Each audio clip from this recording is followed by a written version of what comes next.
नमस्कार बंधुरा आमार चैनल दिलचस्प दुनियाते आपनादेर स्वागत। आजकेर कहानीटी हलो घड़िर केरामती। तो चलुन कहानीटी शुरू करा जाक। गायेर नाम छोट्टपुर। सेखानेई बास करे गोपाल नामे एक मजार लोक। तार माथाय साराक्षण दुष्टु बुद्धि घुरपाक खाय। एकदिन गोपालेर घड़ी खाराप हये गेल। घड़िटा साराते से गायेर विख्यात मेकानिक केष्टार काछे गेल। केष्टादा घड़िटा नेड़े चेड़े देखलेन, बोललेन घड़िटा ठीक करते होले एक सप्ताह लागबे, खरच होबे 10 टाका। गोपाल एक गाल हेसे बोल्ल, 10 टाका? एत टाका दिए घड़ी साराते गेले आमार पकेट तो फाँका हये जाबे। केष्टा हेसे बोल्ल, ताहले कि करबि? गोपाल किछु बोल्ल ना, शुधु घड़िटा निये बाड़ी चले गेल, किन्तु माथाय चलल अन्य फन्दी। परेर दिन सकाल बेला गोपाल सारा ग्रामे खबर छड़िए दिल जे से एकटा जादुर घड़ी बानिয়েছে। এই ঘড়ি নাকি ভবিষ্যৎ বলে দিতে পারে।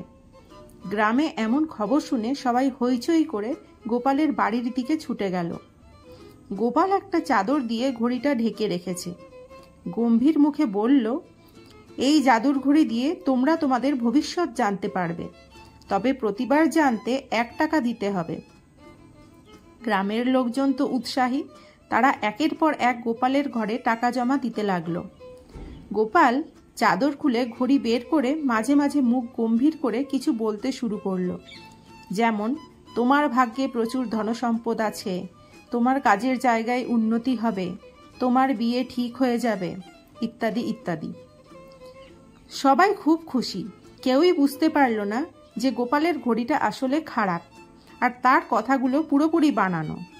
কয়েকদিনের মধ্যেই গোপালের পকেট ভর্তি হয়ে গেল। এক সপ্তাহ পর গোপাল সেই টাকা নিয়ে আবার কেষ্টার কাছে গেল। বলল, কেষ্টা দা, এবার ঘড়িটা ঠিক করে দাও। কেষ্টা অবাক হয়ে বলল, তুই এত টাকা কই পেলি? গোপাল মুচকি হেসে বলল, এই ঘড়িই আমাকে টাকা দিয়েছে, তুমি ঠিক করো, দেখি আরো কি কি দেয়। কেষ্টা হেসে বলল, গোপাল, তোর তো বুদ্ধি তো সত্যিই জাদুর মতো। সেই থেকে গ্রামে সবাই গোপালকে জাদুকর গোপাল বলে ডাকতে লাগলো, আর গোপালের সেই পুরনো ঘড়ি নতুন জীবন পেল। এমন আরো নতুন ভিডিও পেতে চ্যানেলটিকে লাইক অ্যান্ড সাবস্ক্রাইব করতে অবশ্যই ভুলবেন না। ধন্যবাদ।